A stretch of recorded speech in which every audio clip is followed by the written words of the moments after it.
balitaan sa CNN Philippines. Ako si Pinky Webb. Ang mga balita ngayon, ilang mga senador pumalag sa posibleng no election scenario sa 2019. Dalawang personalidad na itinawid sa shabu shipment sa bansa nahaharap sa tax evasion. At panibagong opisyal na sisibakin sa pwesto, iaanunsyo na mamaya ng Malacanang.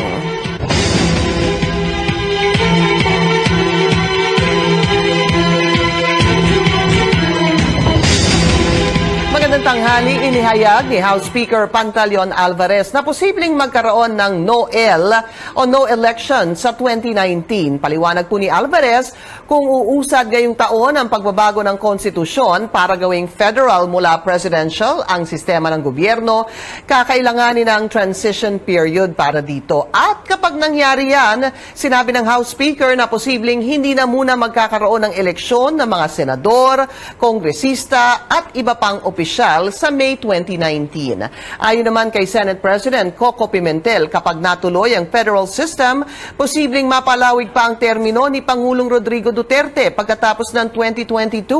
Sa panukalang federal government, magkakaroon ng dual executive. Merong presidente at meron ding prime minister. At magtatatag ng regional governments kung saan mas malawak na ang kapangyarihan at autonomy ng mga rehiyon. Agad namang pumalag si Minority Leader Franklin Drilon, immoral daw ang no-el scenario na yan. Lumabas na raw na ang nais lang pala ng administrasyon sa pagsusulong ng federalism ay para mapalawig ang termino ng mga nakapwestong opisyal. Mariin raw itong tututulan ng Partido Liberal. Tinayak naman ng Malacanang matutuloy ang eleksyon sa 2019 alinsunod sa konstitusyon. Again, the President always looks to the Constitution as his guiding document. The Constitution sets the date for the next elections in 2019. So unless the Constitution is amended ahead of the 2019 elections, it will have to push through. Planong bumisita ni Pangulong Duterte sa South Korea, Israel at India ngayong taon. Ayon po kay Presidential Spokesman Harry Roque, bahagi ng mga biyahe ng Pangulo na hikayatin ang mga bansang pamuhunan sa Pilipinas. Inaasahan ding dadalawang Pangulo sa ASEAN-India Summit ngayong buwan. Samantala, naging abala naman kahapon si Pangulong Duterte sa pagtuturo sa mga pulis at bumbero tungkol sa 911 emergency response. Ibinahagi ni Special Assistant to the President Bongo ang mga larawang ito at matapos ang isang abalang araw, nag-relax naman ang Pangulo sa pamamagitan ng pagkanta sa videoke. Inaasahang ihahayag na ng Malacanang ngayong hapon ang opisyal na pinasisibak sa pwesto. Ito'y matapos ipagpaliban kahapon ni Presidential Spokesman Harry Roque ang anunsyo. Abangan po mamayang 1:30 ng hapon ang media briefing sa Malacanang dito sa CNN Philippines. Nasa restrictive custody na ngayon ng pulisya ang team leader ng Mandaluyong Police na sangkot sa pamamaril noong nakaraang linggo. 2 katao ang namatay doon. Ayon sa PNP, nag-report kahapon ng umaga si Senior Inspector Cristina Vasquez sa National Capital Region Police Office sa Camp Bagong Diwa, Taguig. Ito'y matapos siyang mag-absence without leave. Kasama ni Vasquez na tumungo doon ang Special Investigation Task Group Mandaluyong Commander Senior Superintendent Florendo Kibuyen at ang nasibak na Mandaluyong Police Chief na si Senior Superintendent Moises Villaseran. At sa ibang balita, humiling ng taas pasahe ang mga jeepney, taxi at TNVS drivers dahil sa napipintong pagtaas naman ng presyo ng petrolyo dulot ng tax reform law.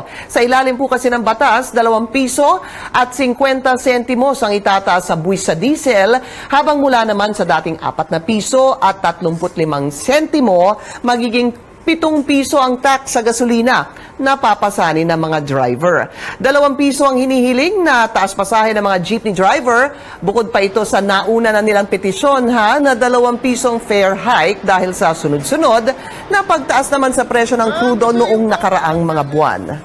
Kung hindi mapagbibigyan ng kahilingan ito, mas malaki ang mamawala sa jeepney driver. Sapagkat ito magbumusod ito ng isi-shoulder ng driver. Nakatakda namang maghain ng petisyon sa LTFRB o Land Transportation and Franchising Regulatory Board ang Grab Philippines upang taasan ng 6 hanggang 10% ang kanilang pamasahe, oras na maipatupad ang tax reform law. Paliwanag ng kumpanya, hindi lang presyo ng petrolyo ang maapektuhan, gayon din ang presyo ng spare parts ng mga sasakyan, baka daw magmahal na rin. If a fair adjustment is not made, this would put in question their income on a monthly basis and thus further potentially reduce the number of TNVS vehicles plying the streets because they would be forced to find other jobs that are better paying. Ang National Taxi Operators Association naman gustong taasan ang flag down rate mula 40 hanggang 50 pesos. Ayon po sa LTFRB, diringgin nila ang panig ng mga commuter bago aprubahan ang mga petisyon. Nagpaalala naman ang Energy Department sa mga panibagong pagtaas sa presyo ng petrolyo dahil daw sa tax reform, kailangan ay pagkatapos pa ito ng January 15 ipatutupad. Tutol naman si Senador Bam Aquino sa posibilidad ng no election sa taong 2019. Anya, isang demokratikong proseso ang eleksyon at maraming prosesong pagdadaanan kung isusulong ng kasalukuyang administrasyon ang pag-amyenda ng konstitusyon. Acceptable ba para sa iyo yun? No. The electoral process is part of our democracy.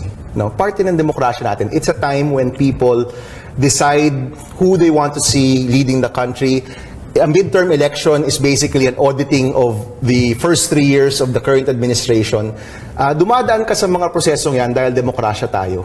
So mahalaga na meron tayong eleksyon, no? Mahalaga na meron tayong paraan upang yung mga tao makapagsabi, ito yung mga gusto natin. But what if I'm hoping we will have a 2019 election. I think it's important na magkaroon ng chance yung mga tao na iboto yung mga taong gusto nila. Now, again, we're talking about the output. It begins with, will the Senate agree or not to form a constituent assembly? I think Yun muna. that's We need the to start with question. that. Para naman kay Senador J.V. Ejercito, mahihirapan ang publiko na tanggapin ang no-el senaryo. Sinabi rin ni Senador Ralph Recto, umaasa siyang matutuloy ang 2019 elections at tila napakaikli na ng panahon para rebisahin pa ang konstitusyon. At ganito rin ang pananaw ni Senador Panfilo Ping Lacson. Ayon po sa kanya, magkakaroon ng plebisito ngayong Mayo. Kung kaya't wala ng oras para sa mga nagsusulong na baguhin pa ang konstitusyon. At kasama po natin ngayon ang aming correspondent sa House na si Joyce Ilas. Joyce, ano ba sinabi ni Speaker Alvarez hinggil sa yung posibleng pagpapalawig pa ng termino ni Pangulong Rodrigo Duterte? Nakausap nga natin kanina lang si House Speaker Pantaleon Alvarez at sinabi nga niya na kapag sinimulan na ang pagbabago ng konstitusyon, gusto niya sana by May this year tapos na. Pero kapag katapos nito, magkakaroon ng plebisito at magkakaroon daw ng transition period. Ngayon, ang inaasahan niya, by May 2019, hindi pa tapos itong transition period na ito. So, yun nga yung sinasabi niya na posibleng wala pang eleksyon sa 2019. Kapag walang eleksyon, kapag no-el, ibig sabihin, holdover capacity. Lahat ng nakaupo ngayon, sila pa rin magpapatuloy hanggang sa 2022. Sinigurado naman ni House Speaker Alvarez na magkakaroon daw ng eleksyon, presidential election sa 2022. At ito raw, hopefully, ang unang-unang eleksyon sa ilalim ng bagong konstitusyon natin. Sinasabi mo yan, bagong konstitusyon. Ano ba ang planong baguhin talaga? Ano ba sinabi niyang plano nilang baguhin doon? O pangunahing layunin nga syempre yung shift from a presidential government to a federal form of government na nabanggit nga natin kanina, may presidente, may prime minister.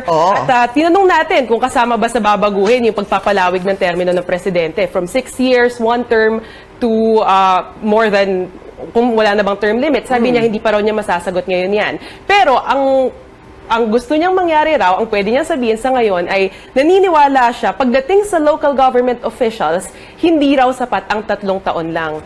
Sabi niya kasi kapag nanalo sa eleksyon, magsiserve ng 1 taon, tapos after niyan, iisipin na naman paano ba mananalo sa susunod na taon. So sabi niya, bitin daw yung 3 taon at naniniwala rin daw siya na hindi dapat lagyan ng term limit.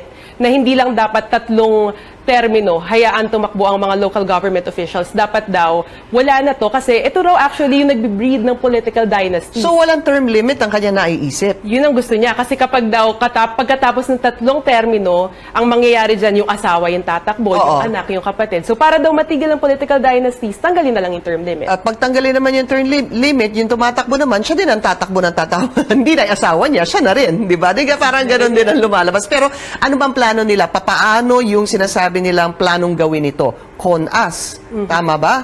Sa ngayon, meron ng umaandar na discussion sa resolution sa House of Representatives na para nga mag-convene ang Congress bilang isang constituent assembly. Sa Senado, hindi pa yata ito nagsisimulang talakayin, pero sa House of Representatives, umaandar na to. Ngayon, ang plano ni House Speaker Alvarez ay sana raw ngayong January magsimula na mag-convene ang Kongreso, House of Representatives at Senate sa isang joint session para talakayin ang pagbabago nga sa konstitusyon. Pero para daw mas madali, ay ang plano nilang magbuo ng isang technical working group na binubuo ng members of the academe, experts.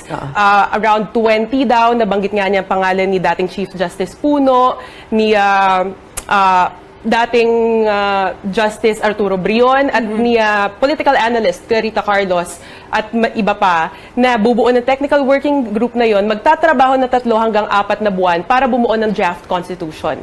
After 3 to 4 months, isasubmit nila yung draft constitution sa Congress, which would sit as a constituent assembly.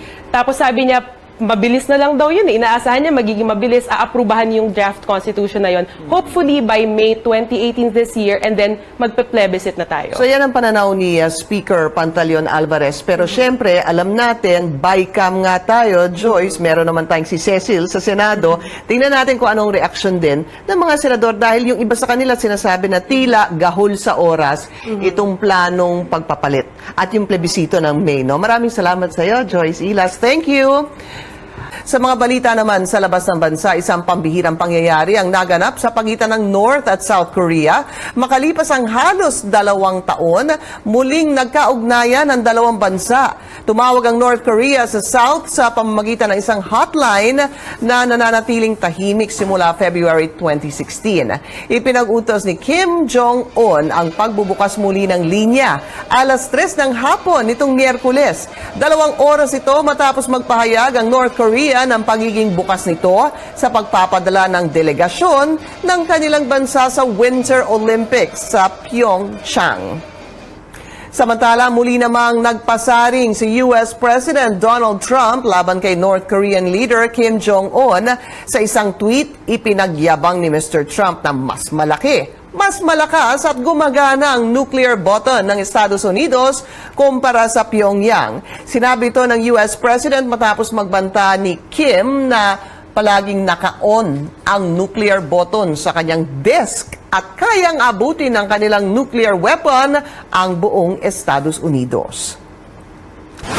At isang bomb cyclone naman o lubhang malakas na snowstorm ang nagbabadyang tumama sa ilang bahagi ng US.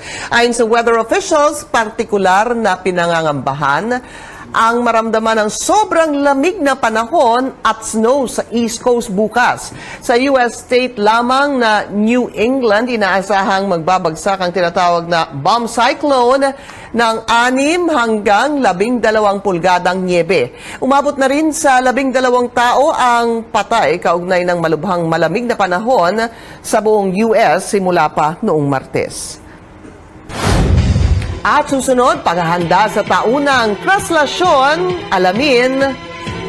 At Lisa Soberano, nagdiwang ng kanyang kaarawan. Sino kayang nakasama? Ayan po, ang nakasama ng aktres sa kanyang espesyal na araw. Lahat ng yan sa pagbabalik ng balitaan dito sa CNN Philippines.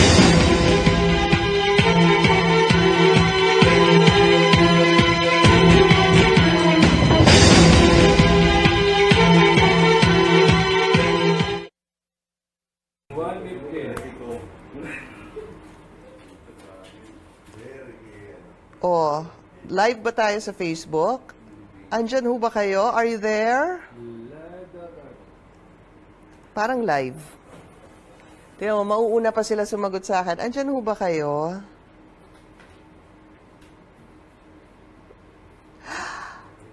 Aha. Oo nga eh. Mali ako. Sorry.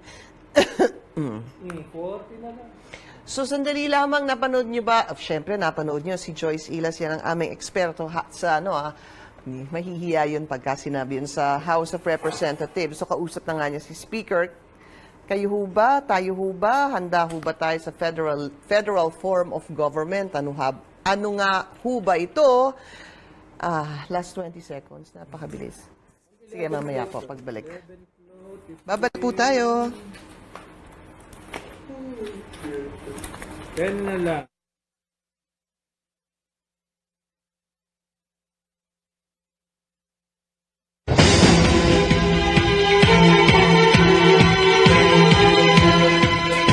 Nagbabalik ang balitaan dito sa CNN Philippines. Handa na mga organizers para sa darating na traslasyon sa January 9. Nasa Quiapo Church ang aming correspondent na si Anjo Alimario. Anjo, may bago bang detalye sa paghahanda sa pista ng Itim na Nazareno?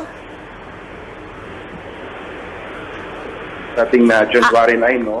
Pumarap yung mga organizers sa media kaugnay ng mga last-minute preparations nila para sa traslasyon. Inanunsyo nga na sinuspindi na ni Manila Mayor Joseph Estrada yung pasok sa lahat ng antas, mapapubliko o privado yan, no, sa araw ng traslasyon.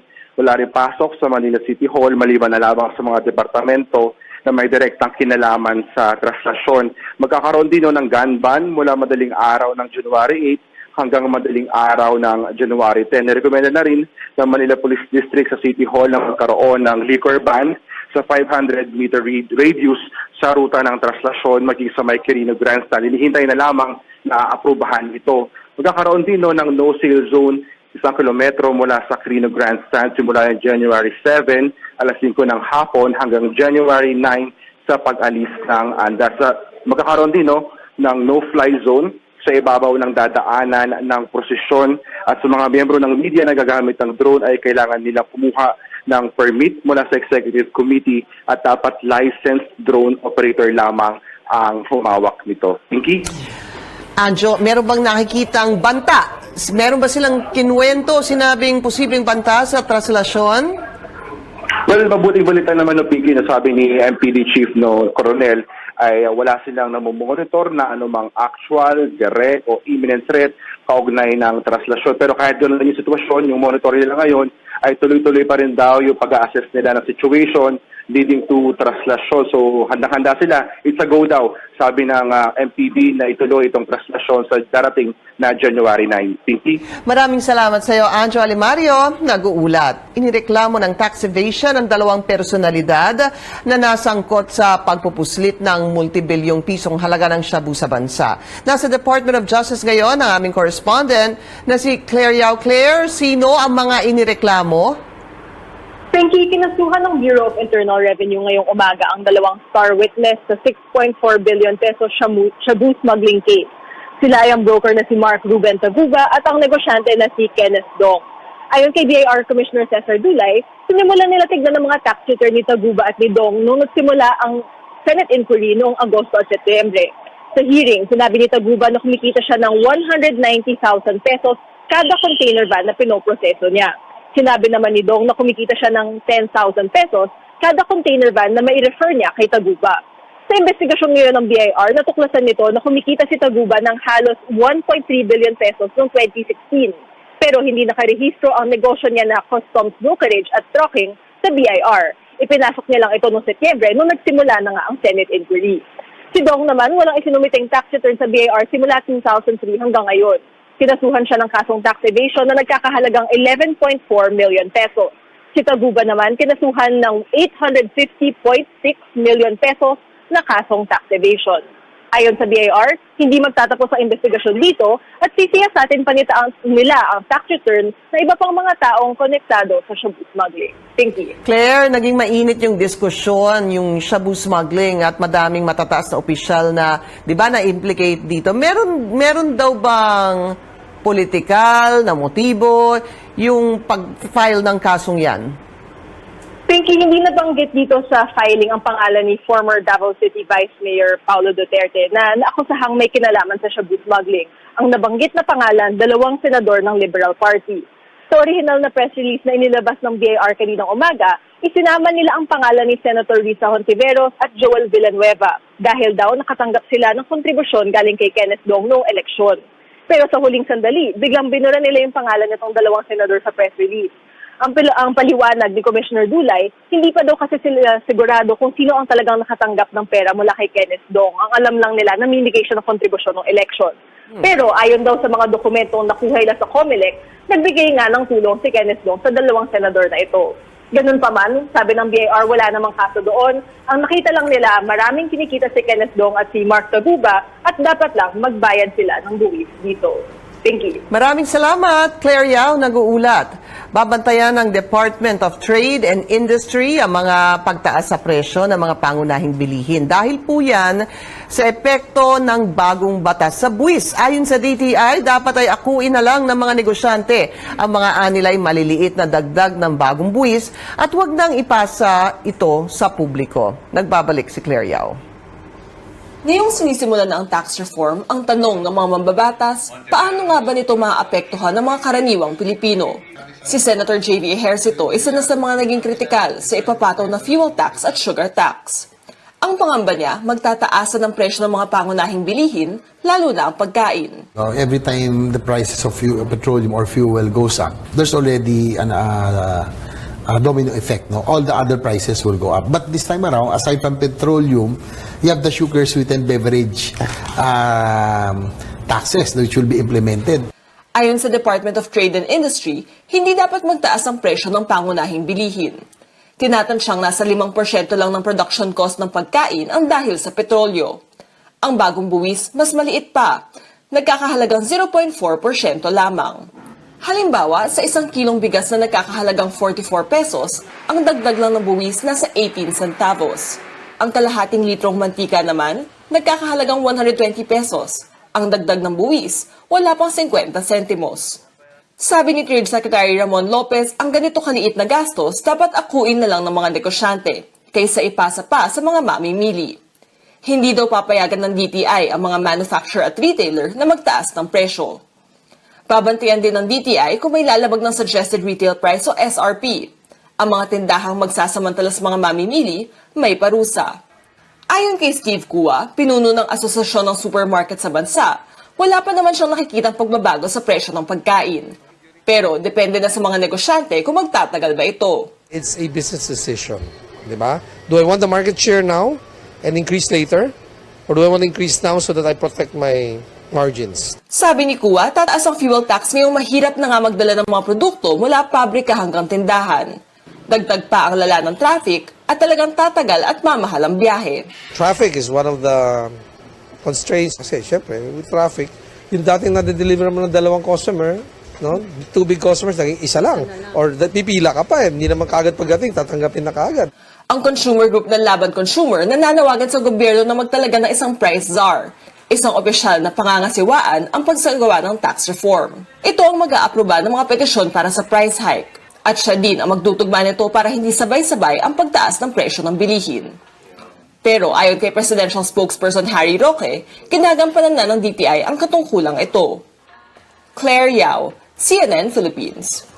Malaking pasanin ang tax reform law sa mga Pilipino dahil siguradong tataas ang presyo ng pangunahing bilihin. Sinabi ito ni Senador Bam Aquino sa aking panayam sa kanya sa programang The Source. Isa si Aquino sa 4 na senador na tumutol sa naturang batas.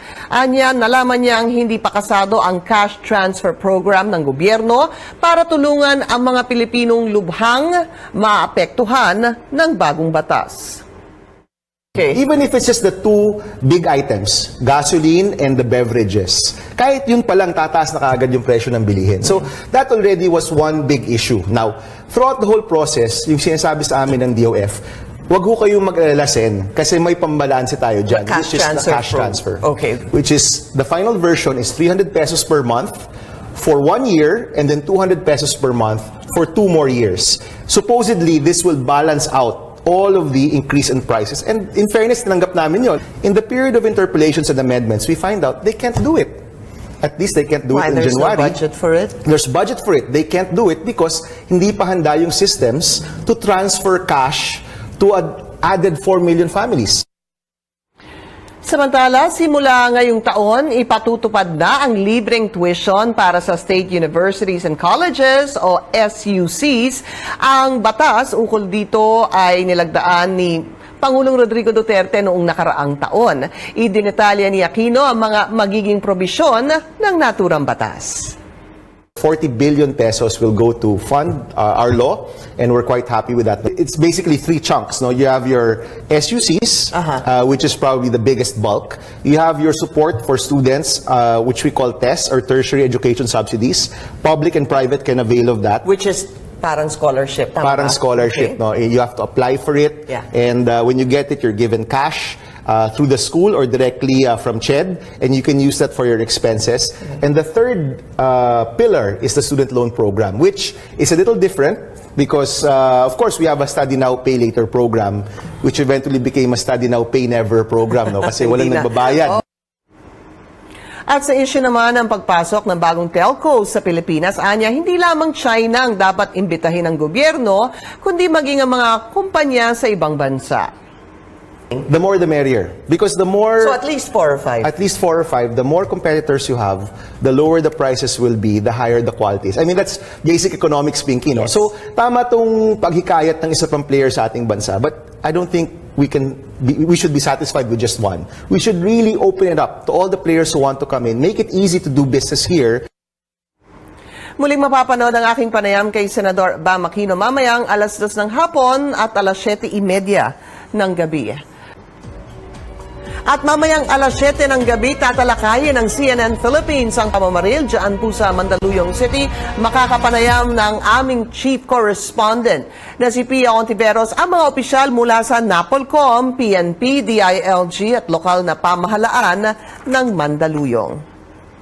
Mga balita naman sa ibang panig ng bansa, sa Albay, suspendido ang klase sa lahat ng antas, pampubliko man o pribadong paaralan.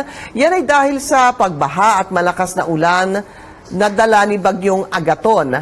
Ipinag-utos ni Governor Al Francis Bichara ang suspensyon sa 3 syudad at 14 na munisipalidad. Mahigit 3 linggo ding nakaranas ng malakas na ulan ng probinsya habang lubog naman sa baha ang mabababang lugar gaya ng Legazpi City. At sa Cebu, inalis na mula sa pagkakalibing ang mga labi ni dating Cebu Archbishop Teofilo Camomot bilang bahagi ng beatification process sa kanyang pagiging santo. Isinagawa ito kahapon sa Carcar City, Cebu na sinaksihan ng isang kinatawan mula po sa Vatican.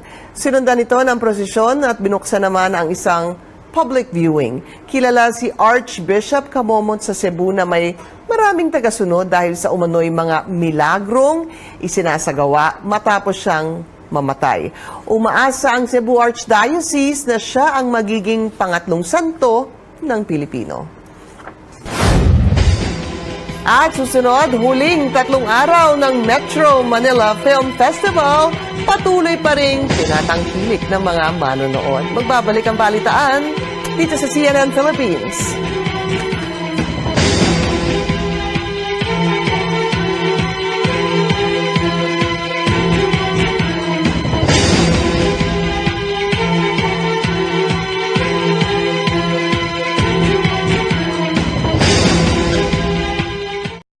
Balitaan sa CNN Philippines. Ako si Pinky Webb. Ang mga balita ngayon, ilang mga senador pumalag sa posibleng no election scenario sa 2019. 2 personalidad na itinawid sa shabu shipment sa bansa nahaharap sa tax evasion. At panibagong opisyal na sisibakin sa pwesto, iaanunsyo na mamaya ng Malacanang.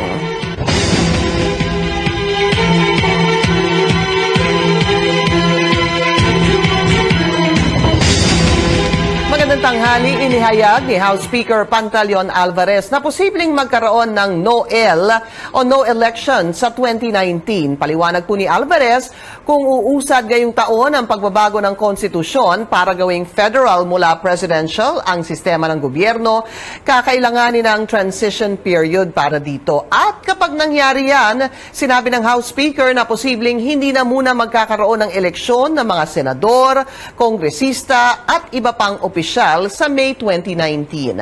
Ayon naman kay Senate President Coco Pimentel, kapag natuloy ang federal system, posibleng mapalawig pa ang termino ni Pangulong Rodrigo Duterte pagkatapos ng 2022. Sa panukalang federal government, magkakaroon ng dual executive. Merong presidente at meron ding prime minister. At magtatatag ng regional governments kung saan mas malawak na ang kapangyarihan at autonomy ng mga rehiyon. Agad namang pumalag si Minority Leader Franklin Drilon, immoral daw ang no-el senaryo na yan. Lumabas na raw na ang nais lang pala ng administrasyon sa pagsusulong ng federalism ay para mapalawig ang termino ng mga nakapwestong opisyal. Mariin raw itong tututulan ng Partido Liberal. Tinayak naman ng Malacanang matutuloy ang eleksyon sa 2019 alinsunod sa konstitusyon. Again, the President always looks to the Constitution as his guiding document. The Constitution sets the date for the next elections in 2019. So unless the Constitution is amended ahead of the 2019 elections, it will have to push through. Planong bumisita ni Pangulong Duterte sa South Korea, Israel at India ngayong taon. Ayon po kay Presidential Spokesman Harry Roque, bahagi ng mga biyahe ng Pangulo na hikayatin ang mga bansang pamuhunan sa Pilipinas. Inaasahan ding dadalawang Pangulo sa ASEAN-India Summit ngayong buwan. Samantala, naging abala naman kahapon si Pangulong Duterte sa pagtuturo sa mga pulis at bumbero tungkol sa 911 emergency response. Ibinahagi ni Special Assistant to the President Bongo ang mga larawang ito at matapos ang isang abalang araw, nag-relax naman ang Pangulo sa pamamagitan ng pagkanta sa videoke.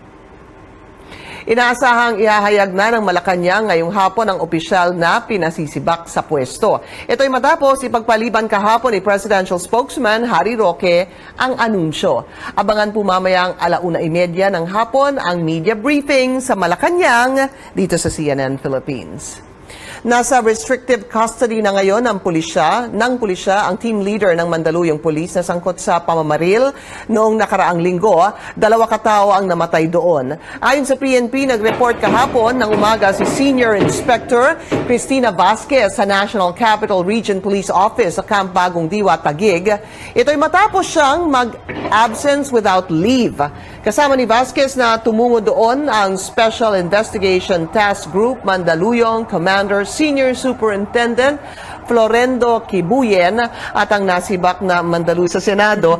Tingnan natin kung anong reaksyon din ng mga senador dahil yung iba sa kanila sinasabi na tila gahol sa oras itong planong pagpapalit at yung plebisito ng May. No? Maraming salamat sa iyo, Joyce Ilas. Thank you. Sa mga balita naman sa labas ng bansa, isang pambihirang pangyayari ang naganap sa pagitan ng North at South Korea. Makalipas ang halos 2 taon, muling nagkaugnayan ang dalawang bansa. Tumawag ang North Korea sa South sa pamamagitan ng isang hotline na nananatiling tahimik simula February 2016. Ipinag-utos ni Kim Jong-un ang pagbubukas muli ng linya. 3:00 ng hapon nitong Miyerkules. 2 oras ito matapos magpahayag ang North Korea ng pagiging bukas nito sa pagpapadala ng delegasyon ng kanilang bansa sa Winter Olympics sa Pyeongchang.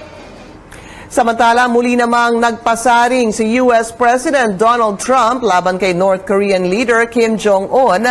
Sa isang tweet, ipinagyabang ni Mr. Trump na mas malaki, mas malakas at gumagana ang nuclear button ng Estados Unidos kumpara sa Pyongyang. Sinabi ito ng US President matapos magbanta ni Kim na palaging naka-on ang nuclear button sa kanyang desk at kayang abutin ng kanilang nuclear weapon ang buong Estados Unidos.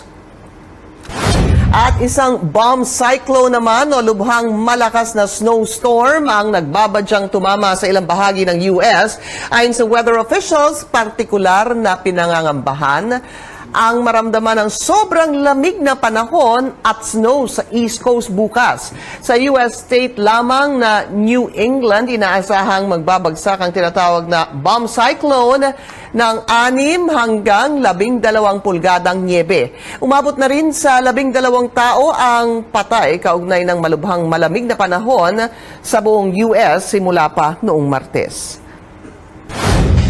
At susunod, paghahanda sa taunang traslasyon, alamin. At Lisa Soberano, nagdiwang ng kanyang kaarawan. Sino kayang nakasama? Ayan po, ang nakasama ng aktres sa kanyang espesyal na araw. Lahat ng yan sa pagbabalik ng balitaan dito sa CNN Philippines.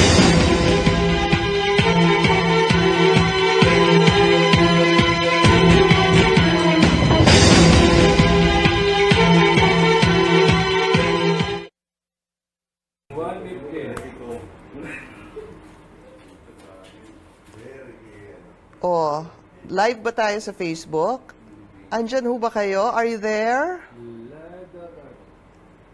Parang live. Tingnan mo, mauuna pa sila sumagot sa akin. Andyan ho ba kayo?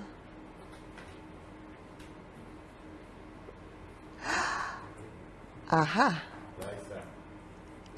Oo nga eh. Mali ako. Sorry. 40 na lang. So, sandali lamang, napanood nyo ba? Siyempre, napanood nyo si Joyce Ilas, yan ang aming eksperto sa mahihiya yun pagka sinabi yun sa House of Representatives. So, kausap na nga niya si Speaker. Kayo ho ba? Tayo ho ba? Handa ho ba tayo sa federal form of government? Ano nga ho ba ito? Last 20 seconds. Napakabilis. Sige, mamaya po, pagbalik. Babalik po tayo. 10 na lang.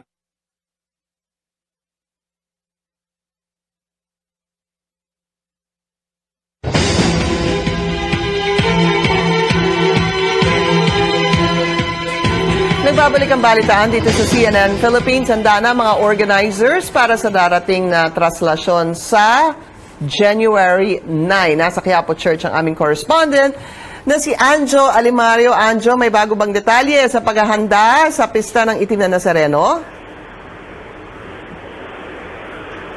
Dating na January 9, pumarap yung mga organizers sa media kaugnay ng mga last-minute preparations nila para sa traslasyon. Inanunsyo nga na sinuspindi na ni Manila Mayor Joseph Estrada yung pasok sa lahat ng antas, mapapubliko o privado yan sa araw ng traslasyon. Wala rin pasok sa Manila City Hall maliban na lamang sa mga departamento na may direktang kinalaman sa traslasyon.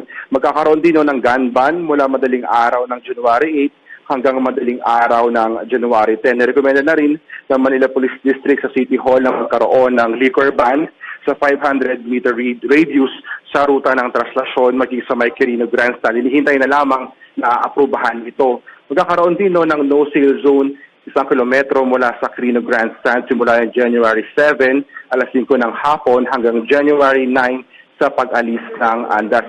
Magkakaroon din ng no-fly zone sa ibabaw ng dadaanan ng prosesyon at sa mga miyembro ng media na gagamit ng drone ay kailangan nila kumuha ng permit mula sa Executive Committee at dapat licensed drone operator lamang ang humawak nito. Pinky?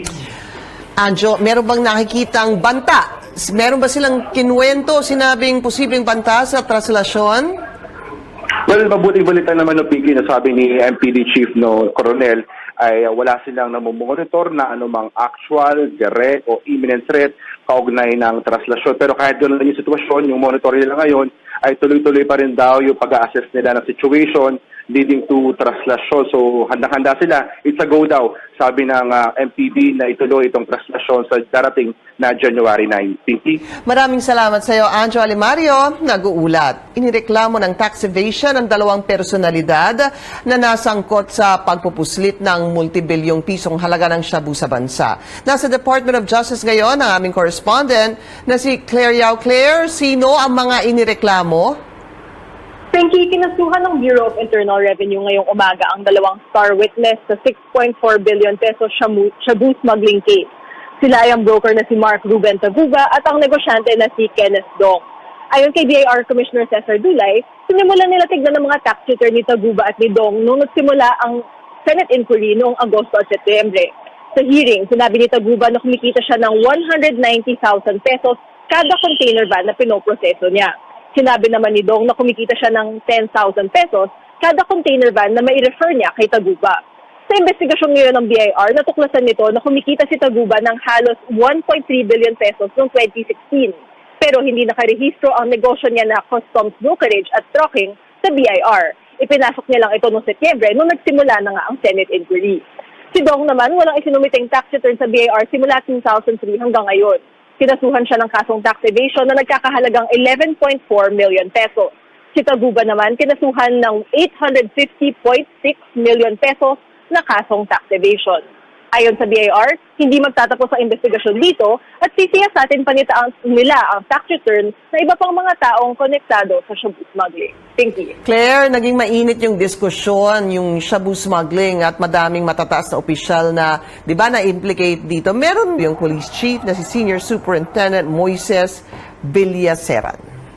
At sa ibang balita, humiling ng taas pasahe ang mga jeepney, taxi at TNVS drivers dahil sa napipintong pagtaas naman ng presyo ng petrolyo dulot ng tax reform law. Sa ilalim po kasi ng batas, 2 piso at 50 sentimos ang itataas sa buwis sa diesel, habang mula naman sa dating 4 na piso at 35 sentimo, magiging 7 piso ang tax sa gasolina na papasanin ng mga driver. 2 piso ang hinihiling na taas pasahe ng mga jeepney driver, bukod pa ito sa nauna na nilang petisyon na 2 pisong fare hike dahil sa sunod-sunod na pagtaas naman sa presyo ng crudo noong nakaraang mga buwan. Kung hindi mapagbibigyan ng kahilingan ito, mas malaki ang mamawala sa jeepney driver. Sapagkat ito magbumusod to ng isi-shoulder ng driver. Nakatakda namang maghain ng petisyon sa LTFRB o Land Transportation and Franchising Regulatory Board ang Grab Philippines upang taasan ng 6 hanggang 10% ang kanilang pamasahe, oras na maipatupad ang tax reform law. Paliwanag ng kumpanya, hindi lang presyo ng petrolyo ang maapektuhan, gayon din ang presyo ng spare parts ng mga sasakyan. Baka daw magmahal na rin. If a fair adjustment is not made, this would put in question their income on a monthly basis and thus further potentially reduce the number of TNVS vehicles plying the streets because they would be forced to find other jobs that are better paying.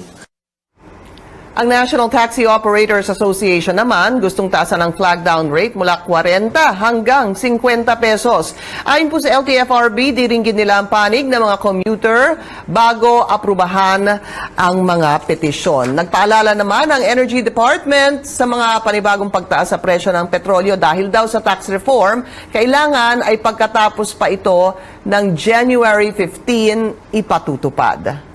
Tutol naman si Senador Bam Aquino sa posibilidad ng no election sa taong 2019. Anya, isang demokratikong proseso ang eleksyon at maraming prosesong pagdadaanan kung isusulong ng kasalukuyang administrasyon ang pag-amyenda ng konstitusyon. Acceptable ba para sa iyo yun? No. The electoral process is part of our democracy. No, parte ng demokrasya natin. It's a time when people decide who they want to see leading the country. A midterm election is basically an auditing of the first 3 years of the current administration. Dumadaan ka sa mga prosesong yan dahil demokrasya tayo. So mahalaga na meron tayong eleksyon, no? Mahalaga na meron tayong paraan upang yung mga tao makapagsabi, ito yung mga gusto natin. But what if I'm hoping we will have a 2019 election. I think it's important na magkaroon ng chance yung mga tao na iboto yung mga taong gusto nila. Now, again, we're talking about the output. It begins with, will the Senate agree or not to form a constituent assembly? I think yun muna. that's We need the to start with question. that. Para naman kay Senador J.V. Ejercito, mahihirapan ang publiko na tanggapin ang no-el senaryo. Sinabi rin ni Senador Ralph Recto, umaasa siyang matutuloy ang 2019 elections at tila napakaikli na ng panahon para rebisahin pa ang konstitusyon. At ganito rin ang pananaw ni Senador Panfilo Ping Lacson. Ayon po sa kanya, magkakaroon ng plebisito ngayong Mayo. Kung kaya't wala nang oras para sa mga nagsusulong na baguhin pa ang konstitusyon. At kasama po natin ngayon ang aming correspondent sa House na si Joyce Ilas. Joyce, ano ba sinabi ni Speaker Alvarez hinggil sa yung posibleng pagpapalawig pa ng termino ni Pangulong Rodrigo Duterte? Nakausap nga natin kanina lang si House Speaker Pantaleon Alvarez at sinabi nga niya na kapag sinimulan na ang pagbabago ng konstitusyon, gusto niya sana by May this year tapos na. Pero kapag katapos nito, magkakaroon ng plebisito at magkakaroon daw ng transition period. Ngayon, ang inaasahan niya, by May 2019, hindi pa tapos itong transition period na ito. So, yun nga yung sinasabi niya na posibleng wala pang eleksyon sa 2019. Kapag walang eleksyon, kapag Noel, ibig sabihin, holdover capacity. Lahat ng nakaupo ngayon, sila pa rin magpapatuloy hanggang sa 2022. Sinigurado naman ni House Speaker Alvarez na magkakaroon daw ng eleksyon, presidential election sa 2022.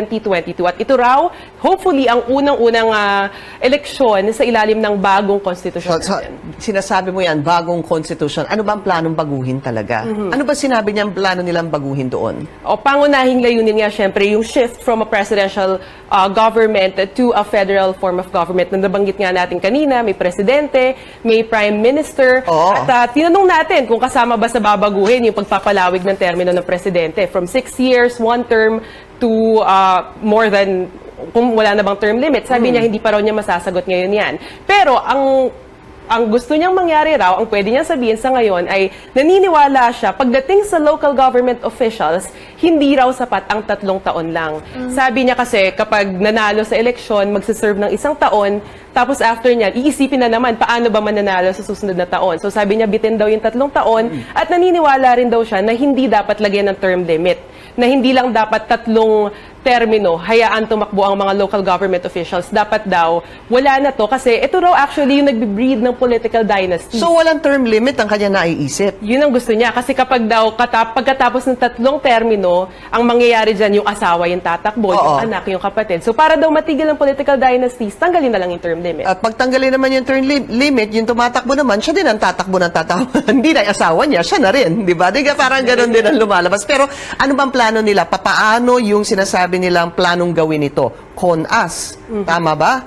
Sa ngayon, meron ng umaandar na discussion sa resolution sa House of Representatives na para nga mag-convene ang Congress bilang isang constituent assembly. Sa Senado, hindi pa yata ito nagsisimulang talakayin, pero sa House of Representatives, umaandar na to. Ngayon, ang plano ni House Speaker Alvarez ay sana raw ngayong January magsimula na mag-convene ang Kongreso, House of Representatives at Senate sa isang joint session para talakayin ang pagbabago nga sa konstitusyon. Pero para daw mas madali, ay ang plano nilang magbuo ng isang technical working group na binubuo ng members of the academe, experts.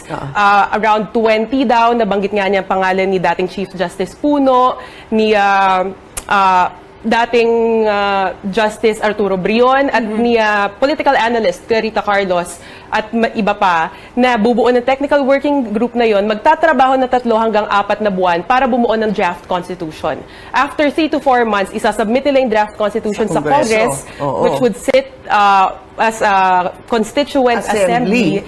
Tapos sabi niya, mabilis na lang daw yun. Inaasahan niya magiging mabilis, aaprubahan yung draft constitution na yun. Hopefully by May 2018 this year, and then magpe-plebiscite na tayo. So yan ang pananaw ni Speaker Pantaleon Alvarez. Pero syempre, alam natin, by cam nga tayo, Joyce, meron naman tayong si Cecil.